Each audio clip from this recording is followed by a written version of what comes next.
Gracias por continuar con nosotros aquí en la televisión pública. Estamos haciendo 5 sentidos. Hablemos ahora del sistema uruguayo público de salud. Presenta algunos inconvenientes que arrastran ya décadas. Algunos crecieron, otros están siendo mitigados suavemente. En algunos todavía no se notan las mejoras, en algunos no se conocen. Pero vamos a hablar de eso precisamente, cuáles son las inequidades territoriales que aún se mantienen dentro del sistema, cuál es el déficit que tenemos en la atención de la salud mental, la atención en la salud bucal, desafíos de hospitales de referencia que se están planteando como el Pereira Rosell. Ya todos estos detalles vamos a irlos incluyendo en la nota. Se suman debates sobre vacunas, cannabis para turistas, fenómenos ambientales, la participación ciudadana en la Judeza. Para analizar todos estos temas, o por lo menos los que nos dé el tiempo, es un gusto recibir al ministro interino de Salud Pública, doctor Lionel Brioso. Lionel, qué gusto que estés acá. Encantado de estar acá con ustedes en este día caluroso, que hay que cuidarse mucho del sol. Es muy importante recordarlo, al salir de la casa ponerse protector, Pero te porque veo no bronceado, perdona. Estás bronceado. No, es mi color habitual. Bueno, Lionel, si bien no... Mira, vamos a dar vuelta a esta entrevista, porque hablabas de que hay que cuidarse del sol y por lo tanto estamos en plena temporada estival, la gente va a las playas. Está bajo la égida de las intendencias el control bromatológico de las playas, entonces quizás no es un tema directamente para el Ministerio de Salud Pública. Sin embargo, desde mi perspectiva sí lo es, porque atañe a la salud pública y los últimos análisis de contaminación en playas de Montevideo han dado altos niveles de coliformes y enterococos. Entonces, ¿está bien que el control sanitario de las playas esté librado a el control de las intendencias? El control de las playas tiene un rol fundamental las intendencias y el Ministerio de Ambiente, que es quien también se encarga de los estándares adecuados y eventualmente de cuando esos estándares de coliformes, por ejemplo, que fue lo que ocurrió ayer, sobrepasan el límite, dar la alerta y poner la bandera sanitaria específica, que yo creo que es el gesto preventivo más importante que tenemos que tener todos pensando en la salud. La responsabilidad es de las intendencias y eso en lo personal yo creo que está bien porque tiene que ver con una función esencial de las intendencias que es el control de su propio territorio. Yo creo que en eso está bien. Las direcciones departamentales de salud me parece que tienen un rol importante en coordinación con la intendencia para las alertas y para la información a la opinión pública, y es finalmente el ciudadano o la ciudadana la que decide si va o no va con esa circunstancia que existe en el agua. Pero, por ejemplo, en el caso de la Ramírez, superó por muchísimo Sí. todos los estándares de seguridad. Uh-huh. ¿No debiera directamente prohibirse el baño? Es decir, si es un asunto de salud pública. Sí, es muy difícil prohibir que alguien se bañe en un día con 34 grados de temperatura, ¿no? En todo caso, también se habla cuando están las cianobacterias de que es algo que es riesgoso para la salud, pero creo que llegar al nivel de prohibición o de acordonar la playa como que hubiera tiburones, a mí me parece que no. No, seguro. Es un tema de sentido común. Está la bandera, se informa a la población si uno quiere ir a leer un libro un rato, a tomar el sol, mojarse los pies y irse a su casa a bañarse, me parece a mí que no da para prohibirlo, ¿no? Porque no hay una prevalencia entonces que el Ministerio haya detectado de enfermedades por vinculadas gente vinculadas con esto. No ha habido. Las enfermedades vinculadas, por ejemplo, con los coliformes, fundamentalmente son por intoxicaciones a nivel digestivo, diarrea, vómitos, y no se ha visto. Y en todo caso, eso sí hay que prevenirlo e informarlo. Creo que en una instancia como esta de comunicación es importante que la opinión pública sepa eso, que cuando está la bandera sanitaria, el asunto es que el agua tiene niveles de contaminación que pueden ser riesgosos y por lo tanto no es adecuado, no es bueno bañarse, y sobre todo en las poblaciones más riesgosas que tienen menos cuidado con el tema de la ingestión del agua, me refiero a los niños y las niñas, ¿no? Bien, pasamos a otro tema. Sí, cambiamos de tema. Vamos a hablar ahora del FONASA y de los cambios que se prevén para el Sistema Nacional Integrado de Salud, si es que es así, ¿no? Porque este primer cambio con el que arrancamos 2026, de la no devolución de FONASA para determinados casos, ¿qué otros cambios necesita el sistema para ajustarlo? Porque esto solo paliaría, si mal no recuerdo, corregime, 10% del déficit que tiene FONASA, ¿no? O sea, en realidad no terminan de cerrar los números ahí. Bueno, varios temas. Para hablar de lo que precisa el sistema precisaríamos toda la mañana, creo que no tenemos, pero me quiero enfocar en esto de la devolución FONASA, porque la devolución FONASA no busca subsanar la diferencia que hay entre los ingresos y los egresos del sistema. Nosotros no hablamos de déficit FONASA, sino que hay una situación de que el Sistema Nacional Integrado de Salud requiere fondos públicos para su desarrollo y evolución. Esa es la premisa del sistema. Entonces no hay un déficit FONASA. Acá lo que hubo, a través de la iniciativa que tomó Economía, fue ajustar la forma de cálculo para la devolución del FONASA a un sector de sueldos mayores de 120 o 130 mil pesos, que es adecuado a las circunstancias actuales del precio de las cápitas. O sea, es un ajuste que tiene que ver con el cálculo de esa cápita y no que tiene que ver con buscar específicamente equilibrar los números, porque los números en salud no se busca que se equilibren, no es un negocio la salud, sino es un derecho que tiene que ser asegurado. Y nosotros como país, y esto no es un tema ni de mi fuerza política, el Frente Amplio, ni del gobierno del presidente Orsi, sino como política de Estado, tenemos que estar muy orgullosos de un sistema nacional integrado de salud que da respuestas cabales, siempre mejorables. Podemos hablar de los tiempos de espera, que es la bandera principal que tenemos nosotros, pero hoy por hoy tenemos una cobertura universal que funciona en todo el territorio para toda la población. Y eso creo que es lo más importante. Se está estimando unos 80 millones Más o menos, sí. con estos cambios. ¿Se van a aplicar en qué? Bueno, eso tiene que ver con las prestaciones prioritarias que se van a desarrollar por parte del sistema. Las prioridades que tenemos hoy desde el ámbito de la salud están definidas por lo que se ha establecido como el faro de la salud, que es la salud sin esperas. Queremos trabajar fuertemente para que se mejore la calidad de las prestaciones y sobre todo el tiempo que hay entre que la persona busca una atención y que la logra. Y para eso entendemos que tenemos que ver las inequidades que existen dentro del sistema a nivel público y a nivel privado, que es diferente.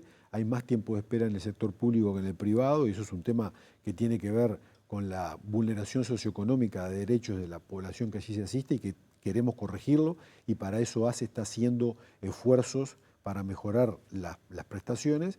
Y a nivel territorial es lo otro que nos preocupa mucho, porque hay una disminución de profesionales de todas las ramas de la salud cuando nos alejamos de la capital y sobre todo al norte del Río Negro, y esta es una discriminación que tenemos que trabajar fuertemente, porque un país que vive de lo que se produce en el interior del país no puede dejar librada a esa población una falta de atención. Vamos al primero de los temas, que son los tiempos de espera. Fue por octubre, por ahí, que la ministra decía, en 3 meses vamos a plantear cosas, van a pasar cosas. Bueno, ya estamos. Bueno, te tocó a ti en el interinato. ¿Cuáles son esos cambios? Sí, nosotros estamos trabajando en un decreto de tiempos de espera que regule los tiempos de espera en todo el sistema. Como ustedes saben, el Ministerio de Salud Pública tiene la rectoría sobre todo el sistema, tanto público como privado. Por lo tanto, los postulados o los decretos que se sacan, en este caso la ministra Lustenberg, tienen una llegada a todo el sistema, tienen que ser en ese sentido decretos que sean viables para llevar adelante en todo el sistema, y estamos trabajando en disminuir los tiempos a 24 horas para la consulta general y de especialistas de primera línea, como son ginecólogos y pediatras, que si se requiere una consulta debe tenerse rápidamente. Y todo el eje del manejo de esto es el decreto que nos guía, pero las acciones para que eso pueda contemplarse. Y en ese sentido lo que nosotros estamos apostando muy fuertemente desde el Ministerio es a una primera estrategia de recursos humanos en salud, de todos los recursos humanos, no solamente médicos, sino de licenciados en psicología, muy importante por el tema de la salud mental, como emergente sociosanitario que tenemos en nuestro país, de enfermería, que es absolutamente clave.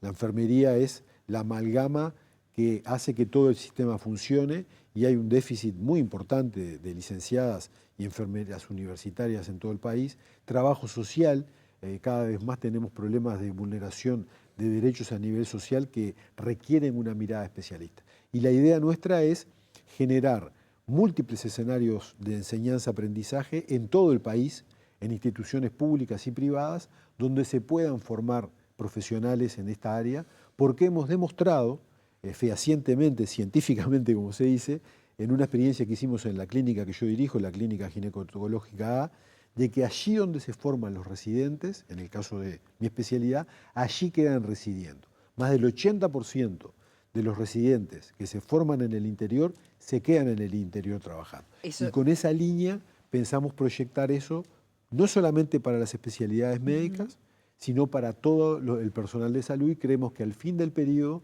vamos a haber logrado una mucho mejor distribución del personal en todo el territorio. Bien, eso en relación a la inequidad, pero en cuanto a los tiempos de espera, la pregunta concreta es ¿cuándo va a hacerse efectivo eso de que en 24 horas yo pueda acceder a un ginecólogo? Una vez que el decreto se establece, ¿Cuándo sería? la responsabilidad pasa a ser de las instituciones para que cada una monte los servicios específicos para dar esa respuesta.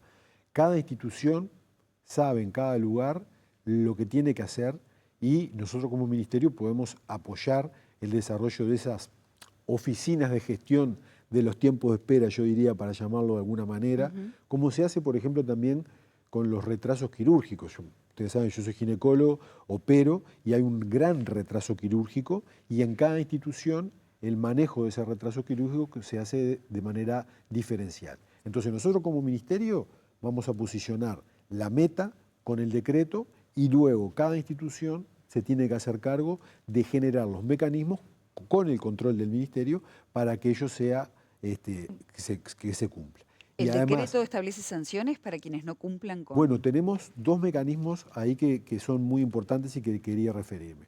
Por un lado, una vez que el decreto se conozca, los usuarios y las usuarias saben eso y tienen los mecanismos para informar si eso no se cumple a nivel de las oficinas de atención del usuario de cada institución. La participación social es un elemento para nosotros indelegable del sistema y contamos muchísimo con eso. Se ha debilitado mucho en el último periodo la participación social y estamos apostando fuertemente a que cada institución tenga estas unidades de escucha activa, si se quiere, de los usuarios. Y llegado el caso, sí se pueden poner sanciones específicas de acuerdo a la gravedad del incumplimiento que se tenga en alguna de estas cosas. Pero ahí, ¿cómo hacen para que se cumpla, digamos, porque de repente la mutualista o el centro de salud cumple con los requisitos del decreto que vaya a salir, pero en detrimento de la calidad de atención? Por ejemplo, bajando los tiempos de consulta o que el paciente termine sintiendo que no fue atendido de la manera que tenía que atenderse. ¿Cómo se hace para que no sea en detrimento de la calidad del Bueno, ahí la servicio? ecuación, nosotros pensamos que es lo primero que yo decía, de que tiene que haber más y mejores profesionales de todas las áreas, reitero esto porque esto no es un tema específicamente médico, es de todas las áreas del equipo sanitario, que estén accesibles en lo que nosotros denominamos el primer nivel de atención, que es allí donde se pueden solucionar el 80-90% de las consultas, directamente con los usuarios. Y para que haya más y mejores profesionales, lo que tiene que haber es formarse más y mejores profesionales y que ya desde la etapa formativa puedan ejercer este tipo de acción de atención en el primer nivel. Esto hablando de lo que podríamos decir el marco de lo tradicional, digamos, del recurso humano tradicional. Y después el otro recurso que tenemos que tender mano en el Uruguay y en el mundo entero es a la telemedicina. La telemedicina asociada con inteligencia artificial y con supervisión médica a distancia está dando excepcionales resultados en países muy distintos que nosotros, pero que tienen problemas graves con respecto a la atención, como por ejemplo el caso de China, y creemos que este tema de la telemedicina, que Uruguay lo ha desarrollado mucho y muy bien para algunos aspectos. Por mi especialidad conozco lo que pasa con la ecografía a nivel ginecológico, que hay especialistas que desde Montevideo ven la ecografía que una partera está haciendo en el medio de una zona Fantástico. rural de Tacuarembó y le dicen, bueno, enfocá más a la derecha, que ahí está la cabeza del feto y podemos ver cómo... Eso es llevar la medicina al lugar, y eso la tecnología actual, así como la telemedicina lo hacen los drones cuando mandan a llevarle medicamento a una estancia, a un peón, para que no tenga que movilizarse. Eso se puede puede. acortar la distancia de la inequidad territorial de Absolutamente. la que hablábamos, Sí, sí, sin lugar a dudas. sin lugar a dudas. Pero sabemos que no puede reducirse a eso. Entonces, cuando hablas de acortar la inequidad territorial y el acceso sea más democrático, fundamentalmente en los departamentos del norte del país, te pregunto, ¿cuáles son las políticas concretas del Ministerio para arraigar, para retener a esos profesionales que terminan viniendo a la capital?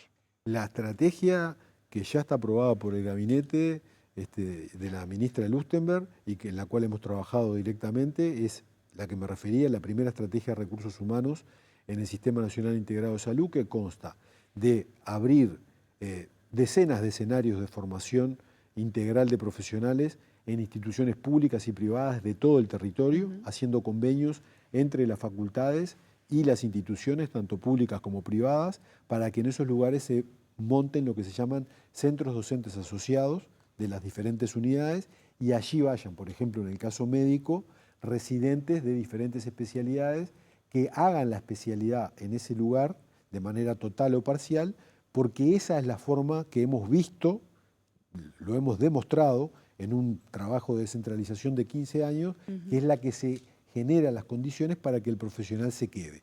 Esa idea... ¿Solo con que se formen al lugar, Leonel, es suficiente? 80% quedan ahí. ¿Sí? 80% de los ginecólogos que se formaron en mi clínica, 150 ginecólogos en los últimos 15 años, quedaron residiendo total o parcialmente en el departamento, porque la etapa de la formación es muy importante, no solamente en el ámbito profesional, sino personal.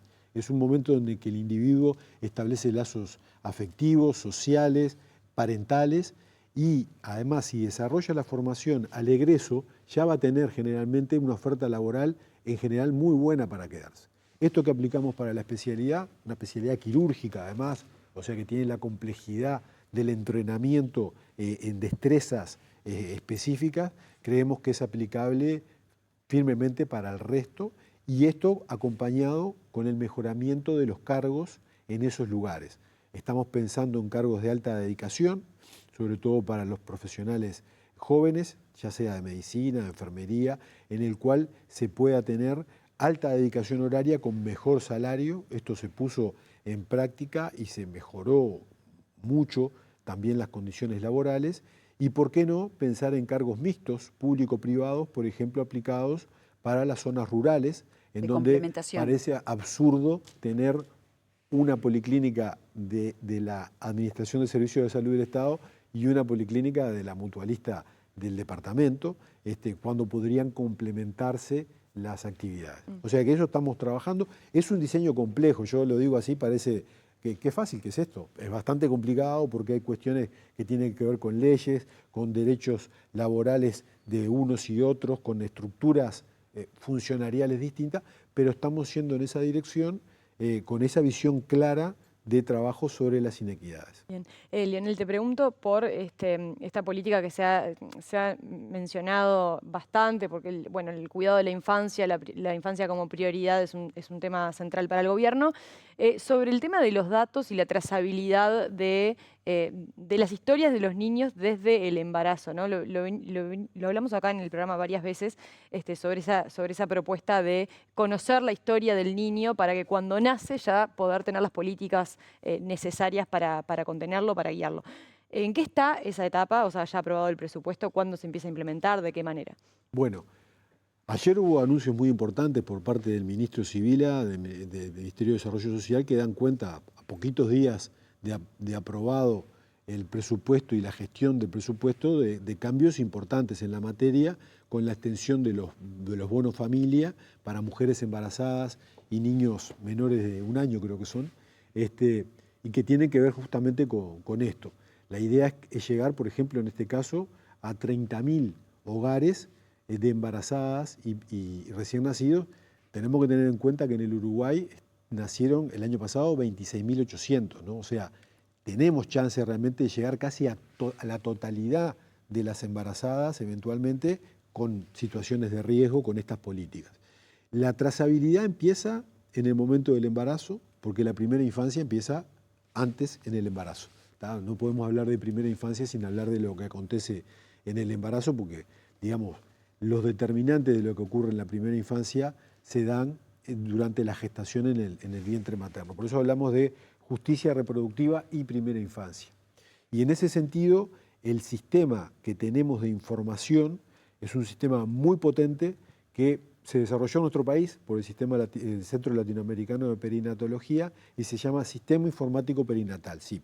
Es el carné que, si las mujeres que están viendo el programa lo ven, es el carné de embarazo. Está con los cuadraditos amarillos y todo eso que había que llegar al control. Bueno, ahora todo eso está electrónico, ya da ese tiempo, y lo que hay es una trazabilidad de eso, de la primera consulta, y que sigue la trayectoria al nacimiento, que es un momento clave en la vida del individuo, porque es cuando se independiza como tal el nuevo individuo, y luego el carné de la infancia.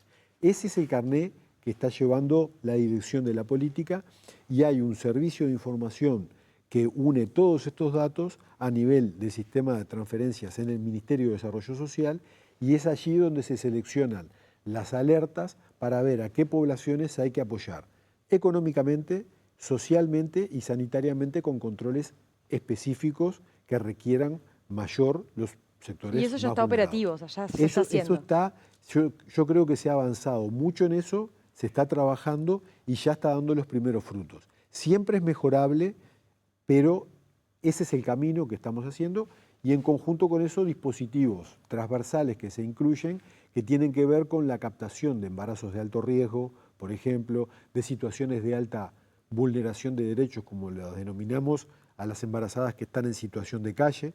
En Montevideo hay aproximadamente una decena de embarazadas en situación de calle.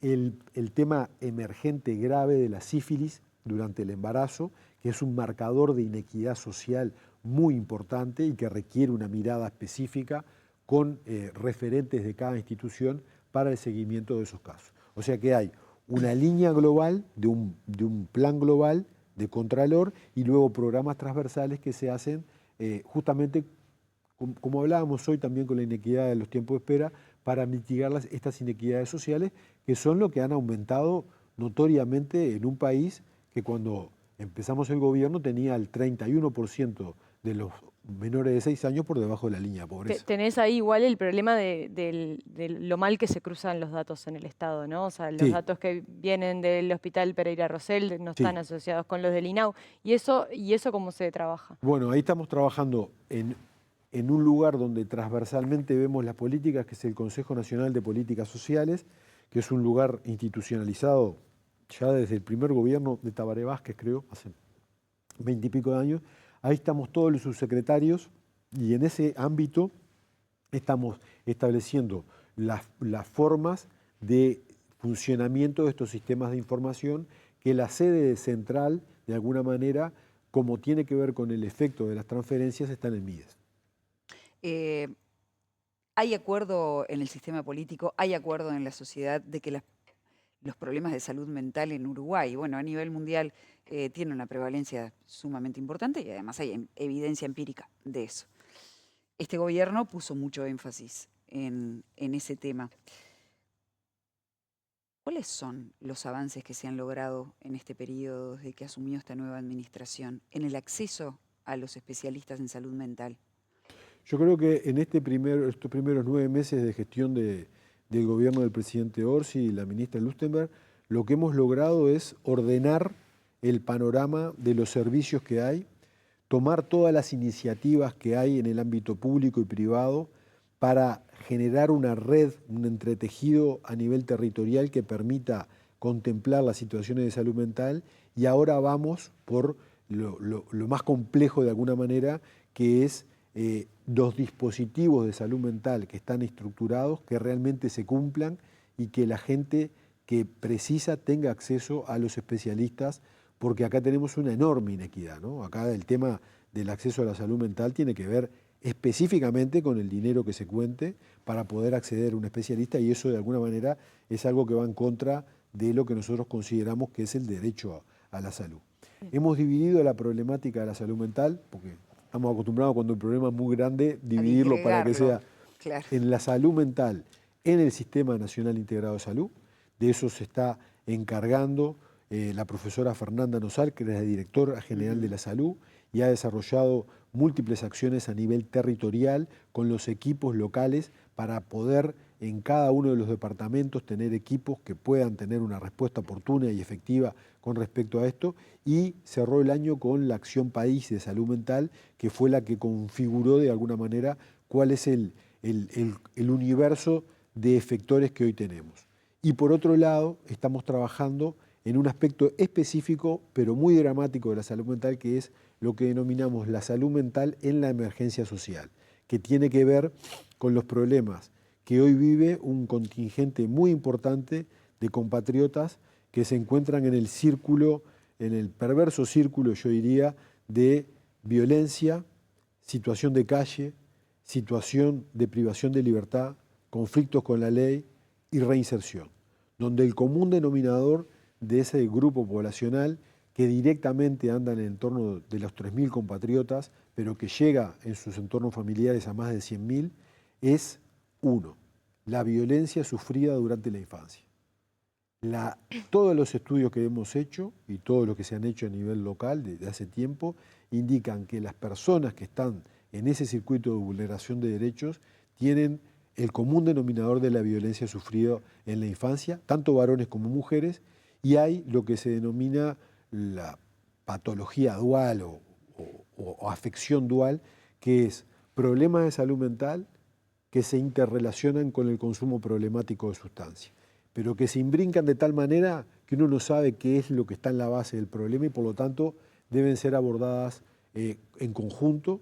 Esto estamos trabajando fuertemente con el Ministerio de Desarrollo Social, con la Junta Nacional de Drogas, con Salud Pública, por supuesto, ACE, que es la que juega el rol principal como prestador de atención, y después con 3 instituciones que son absolutamente claves, el INR, con la licenciada Juanchi a cargo, que es realmente una aliada principal en esto de trabajar con la salud mental en las personas privadas de libertad, la reinserción, el DINALI, la Dirección Nacional del Liberado, con Parodi a la cabeza, que trabaja en ese difícil tránsito que va desde la salida de la cárcel hacia la reinserción y donde tenemos que achicar la brecha, y después el INISA, que son los jóvenes privados de libertad por problemas que han tenido, quién no ha tenido algún problema, y que en esos 3 sectores estamos fuertemente enfocando para también articular una respuesta.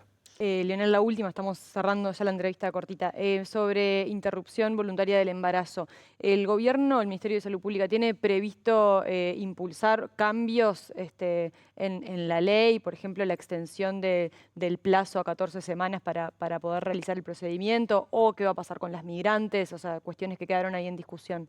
La iniciativa la tiene el Poder Legislativo.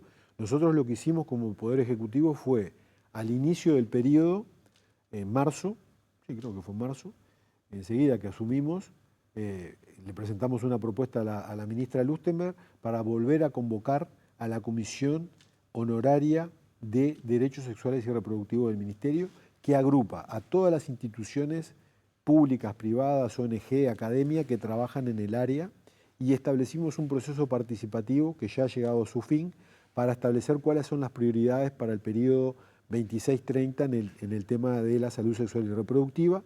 Entre las prioridades que esa comisión honoraria asesora de salud pública llegó, se refieren a algunas modificaciones, sí, a la ley de interrupción voluntaria del embarazo, que tienen que ver fundamentalmente con 3 cuestiones. Una es el aumento del tiempo de 12 a 14, fundamentalmente cuando hay diagnóstico a las 12 de alteraciones congénitas. Hoy es universal el diagnóstico de malformaciones a las 12 semanas en el sistema y parecería poco ilógico que no se previera eso en el tema legal. Hace 12 años no era así. Segundo, el tema de las migrantes. En el primer año, muchas de ellas ya llegan por una peripecia de migración en situaciones de violencia, con violaciones y embarazadas y que requieren un cuidado. Hoy no lo estamos pudiendo hacer y no son ciudadanas de segunda, son ciudadanas que nosotros queremos acogerlas en el seno de nuestro país y tenemos que brindar una atención con derechos para ella también.